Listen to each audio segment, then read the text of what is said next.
Primeiro livro de Samuel, capítulo 14. A vitória de Jonatas.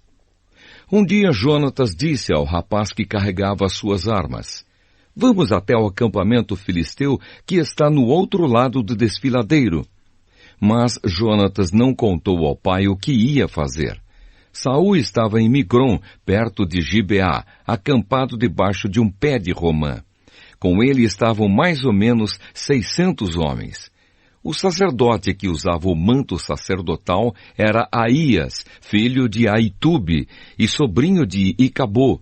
Icabô era filho de Finéias e neto de Eli, que havia sido sacerdote do Senhor Deus em Siló. Os homens não sabiam que Jonatas havia saído do acampamento. No desfiladeiro que Jonatas tinha de atravessar para chegar ao acampamento dos filisteus, havia 2 grandes pedras, uma de cada lado da passagem. Uma era chamada de Bocês e a outra de Senê. Uma estava no lado norte do desfiladeiro, de frente para Miquimás, e a outra no lado sul, de frente para Gebá. Jonatas disse ao rapaz que o acompanhava: "Vamos até o acampamento desses filisteus pagãos. Pode ser que o Senhor nos ajude. E se ele nos ajudar, nada poderá impedi-lo de nos dar a vitória, ainda que sejamos poucos." O rapaz respondeu: "Faça o que achar melhor. Eu estou com o Senhor." "Muito bem," respondeu Jonatas. "Vamos até lá e deixemos que aqueles homens nos vejam. Se eles disserem para ficarmos parados até que cheguem perto de nós, nós obedeceremos. Mas se disserem para irmos até o lugar onde eles estão, nós iremos, pois isso será o sinal de que o Senhor Deus nos deu a vitória." Aí os 2 deixaram que os filisteus os vissem, e estes disseram: "Vejam, alguns hebreus estão saindo das tocas onde estavam escondidos." Então os soldados filisteus chamaram Jonatas e o rapaz. "Subam até aqui, queremos mostrar uma coisa a vocês." Jonatas disse ao rapaz: "Siga-me, pois o Senhor Deus deu ao povo de Israel a vitória sobre os filisteus." Ele subiu engatinhando e o rapaz o seguiu. Jonatas ia atacando e derrubando os filisteus e o rapaz os ia matando. Nesse primeiro ataque, eles mataram cerca de 20 homens, em uma área de mais ou menos 1.200 metros quadrados. Todos os filisteus que estavam no acampamento ficaram apavorados. Os patrulheiros e os soldados do acampamento tremeram de medo. A terra também tremeu e houve uma grande confusão. A derrota dos filisteus. Os espiões de Saul que estavam em Gibeá, no território da tribo de Benjamim, viram que os filisteus estavam tontos, correndo para cá e para lá. Então Saul disse aos seus oficiais: "Contem os nossos soldados e vejam quem está faltando." Eles contaram e descobriram que estavam faltando Jonatas e o rapaz que carregava as suas armas. Aí Saul disse a Aías, o sacerdote: "Traga aqui a arca da aliança." Ele disse isso porque naquele tempo a arca ia na frente do povo de Israel. Enquanto Saul falava com o sacerdote, a confusão no acampamento filisteu aumentava cada vez mais. Então Saul disse ao sacerdote: "Você não precisa mais consultar o Senhor." Aí ele e os seus homens entraram na batalha contra os filisteus. Estes, em completa confusão, estavam lutando uns contra os outros.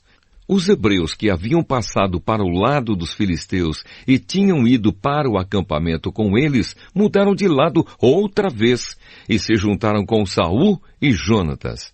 Os israelitas que estavam escondidos nas montanhas de Efraim também souberam que os filisteus estavam fugindo. Eles se reuniram e atacaram os filisteus, lutando todo o caminho até além de Bet-Avém.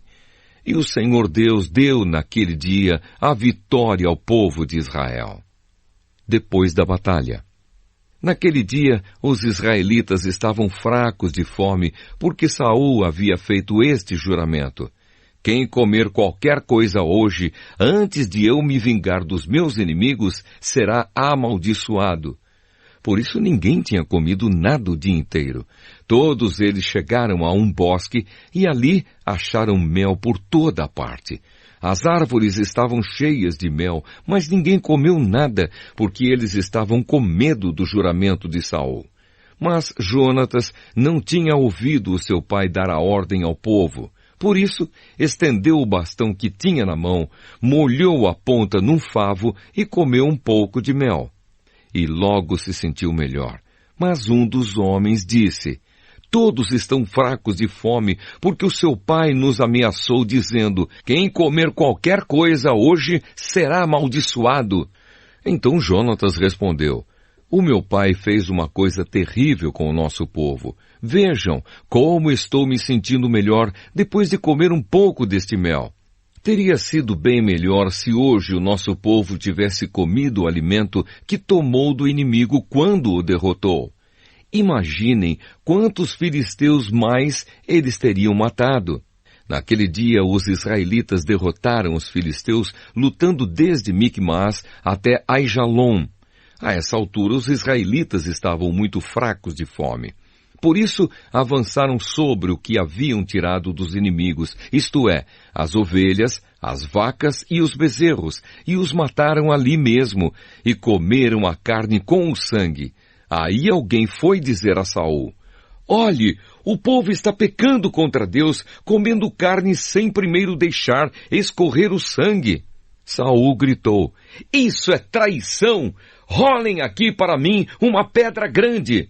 E ordenou ainda: vão para o meio do povo e digam a eles que tragam aqui o seu gado e as suas ovelhas, e que os matem e os comam aqui, e que não pequem contra Deus, comendo carne com sangue.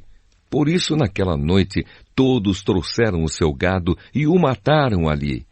E Saul construiu um altar para o Senhor Deus, e esse foi o primeiro que ele construiu. O povo salva Jonatas. Aí Saul disse aos seus soldados: vamos descer de noite e atacar os filisteus. Até o amanhecer, nós tomaremos tudo o que eles têm e não deixaremos nenhum filisteu vivo. Eles responderam: faça o que achar melhor. Mas o sacerdote disse: primeiro vamos consultar a Deus. Aí Saul perguntou a Deus: devo atacar os filisteus? Tu darás a vitória ao povo de Israel? Mas naquele dia Deus não respondeu nada. Então Saul disse aos oficiais: venham aqui e descubram que pecado foi cometido hoje. Eu prometo pelo Senhor, o Deus vivo, o Salvador de Israel, que mesmo que o culpado seja o meu filho Jonatas, eu o matarei. Mas ninguém respondeu nada. Então Saul ordenou: fiquem todos de um lado, eu e o meu filho Jonatas ficaremos do outro. Faça o que achar melhor, responderam eles. Então Saul disse ao Senhor, o Deus de Israel: ó Deus, por que não me respondeste hoje? Ó Senhor, Deus de Israel, responde por meio do sorteio. Se a culpa for minha ou de Jonatas, responde pela pedra marcada Urim. Mas, se a culpa for de Israel, o teu povo, responde pela pedra marcada Tumim. E a resposta indicou Jonatas e Saul, e não os soldados. Então Saul disse: façam um sorteio para saber se a culpa é minha ou do meu filho Jonatas. E Jonatas foi indicado. Então Saul perguntou: o que foi que você fez? Eu comi um pouco de mel que tirei com a ponta do bastão que eu tinha na mão, respondeu Jonatas. E estou aqui pronto para morrer. Que Deus me mate se você não for morto, disse Saul. Mas os soldados responderam: isso nunca! Jonatas, que deu esta grande vitória ao povo de Israel, não deve morrer. Nós prometemos pelo Senhor, o Deus vivo, que ele não vai perder nenhum fio de cabelo. O que ele fez hoje foi conseguido com a ajuda de Deus. E assim os soldados salvaram Jonatas da morte. Saul parou de perseguir os filisteus, e eles voltaram para sua terra, o reinado e a família de Saul. Depois que se tornou o rei de Israel, Saul lutou contra todos os povos vizinhos que eram seus inimigos, os povos de Moabe, de Amon e de Edom, os reis de Zoba e os filisteus, e em toda parte em que lutava era vitorioso. Saul lutou corajosamente e venceu os amalequitas, e defendeu o povo de Israel de todos os ataques. Saul tinha 3 filhos homens, Jonatas, Isvi e Malquissua. A sua filha mais velha chamava-se Merabe, e a mais nova, Mical. A sua mulher chamava-se Ainuã, e era filho de Aimaas. O comandante do exército de Saul era o seu primo Abner, filho de seu tio Ner.